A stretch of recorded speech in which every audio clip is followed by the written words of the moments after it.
Welcome to The Explainer. Today, our main goal is to completely demystify mental toughness. We're going to look at some hard science, alongside some ancient wisdom, to prove that resilience, it is not some magical, innate trait you're just born with or without. It is absolutely a highly trainable skill. Think of it kind of like a blueprint. We are going to build unbreakable mental toughness, literally right from the ground up. Okay, let's dive into this with a quick story. Imagine being a young kid and having your father bluntly tell you, you're no genius. Well, that is exactly what happened to psychologist Angela Duckworth. Her dad was completely obsessed with natural talent and IQ, and he made it very clear she just didn't fit the bill. But years later, Duckworth actually won a MacArthur Fellowship, which is literally known as the Genius Grant. And you know what's crazy? When she won it, she didn't credit natural ability. She credited something much, much more powerful. Which brings us to a really massive question. One that completely challenges everything our culture tells us. Is success truly about natural talent, or is it something else entirely? We all kind of have this illusion that the greats are just born that way, right? But today, we're going to shatter that illusion. We're setting up mental toughness as the ultimate equalizer. So here is our roadmap for today. We'll lay our foundation with the myth of talent, erect our scaffolding with stoic endurance, and then build the walls using the CBT toolkit. Finally, we'll assess our mental toughness and figure out how to actually sustain that change. Part 1. The myth of talent, beyond natural ability. So Angela Duckworth's extensive research led her to coin a very specific term for this driving force, and that's grit. She defines grit simply as passion and perseverance for long-term goals. Her studies actually show that natural talent, or, your IQ score, is not the most determinative factor in reaching your potential. It's not about how smart you are on paper. It's really about your mundane, everyday ability to engage in the tedious practices required to attain your goals. And this brilliantly illustrates Duckworth's formula. She breaks it down into two fundamental equations. First, to build a skill, you take whatever baseline talent you have and you multiply it by effort. But it doesn't stop there. If you want actual achievement, you have to take that newly acquired skill and once again apply effort. Do you see what happens here? When it comes to achievement, your effort actually counts twice. It's a real game changer. Moving on to part 2. Stoic endurance, wisdom for the long haul. Now that we have our solid foundation of effort and grit, let's start putting up some scaffolding. The ancient Stoics understood that the single biggest enemy to mental toughness is playing the victim. On one side, you have that why me mentality, blaming others and absolving yourself of all responsibility. But on the other side, you have taking control and stepping up. As philosopher William B. Irvin points out, even if a situation isn't your fault, refusing to see yourself as a victim is mandatory for a good life.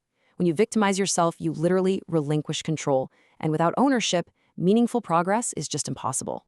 The Roman philosopher Seneca captured this perfectly. He wrote, "Success comes to the lowly and to the poorly talented, but the special characteristic of a great person is to triumph over the disasters and panics of human life. Getting lucky, being born into a position of privilege, or even just coasting on early talent might make you look successful to society, sure, but it's hollow. True greatness, the kind that actually lasts, requires the fortitude to triumph over disasters and to rebuild without crumbling." Now, what's really interesting about this slide is how the Stoic teacher Epictetus applies this directly to outside opinions. He used to ask his students why they would be furious if someone handed over their physical body to a stranger, yet they willingly hand over their peace of mind to any random critic who comes along. Mental toughness absolutely requires identifying what is beyond your control, like the brutal criticism of people who have zero skin in the game. Treating that outside opinion as just external noise is a core requirement for true resilience. Let's jump to part 3, the CBT toolkit, practical coping skills. So we have the philosophy, right? But how do we actually execute this when we're totally stressed out on a random Tuesday afternoon? Let's look at the psychological how-to walls of our blueprint. Cognitive behavioral therapy identifies that when stress feels completely unmanageable, it's very often because of unhelpful thinking patterns. Look at rigid thinking, catastrophizing, demanding perfection, or believing things like "I should never struggle." That just spikes your anxiety. The resilient alternative is flexible thinking. This means viewing mistakes as learning opportunities and accepting that, hey, imperfection is just part of being human. Flexibility doesn't mean you don't feel stress. It just means you reduce those emotional extremes so you can adapt and recover way faster.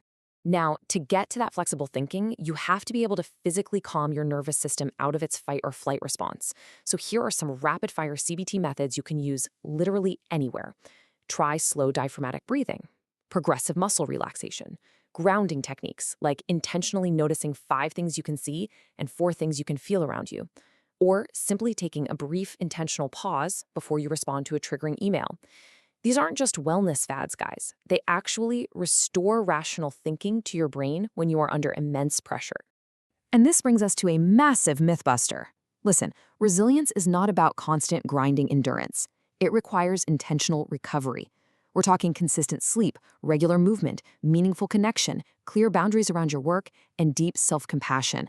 If you're constantly harsh on yourself, you are actually undermining your resilience. Rest is not a weakness. It is absolutely mandatory maintenance for your nervous system to endure stress over the long haul. Don't let anyone tell you otherwise. Part 4. Assessing toughness, measuring your mind. So we've built the house. Let's move to and see how this builds by discussing the structural inspection. How do we know if we're actually getting tougher and what's happening inside our heads when we do? Well, let's look at the science of the brain. There is this fascinating debate in neuropsychology when we talk about developing mental toughness. When we intervene, are we actually fundamentally altering the physical structure of the brain? Or are we simply showing someone how a mentally tough person behaves and having them copy it until they rewire themselves with permanent new behavioral habits? Ultimately, whether it's structural or behavioral, the result is the exact same. We can remake ourselves and make that new resilient self just as permanent as the original. Finally, Part 5. Sustaining change, making resilience stick. How do we ensure this resilience blueprint actually stands the test of time and doesn't just fade away after a few good days? So the crucial point is that you have to measure what you do.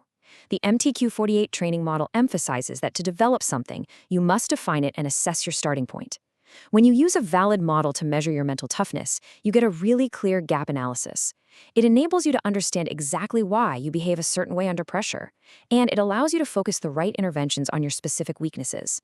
From there, you practice gradual exposure to discomfort, and you build those habits over time. I want to leave you with a challenge straight from the Stoic playbook. Seneca advised practicing voluntary hardship, like eating a meager meal or wearing shabby clothes, just to gird yourself for tough times ahead. He said soldiers practice in peacetime, so they don't grow tired when the real attack comes. So, what specific, safe hardship can you voluntarily embrace tomorrow to start training your mind's mettle? Maybe it's taking a freezing cold shower or waking up an hour earlier to do some deep work. Choose your hardship, practice your grit, and start building your unbreakable mental toughness today.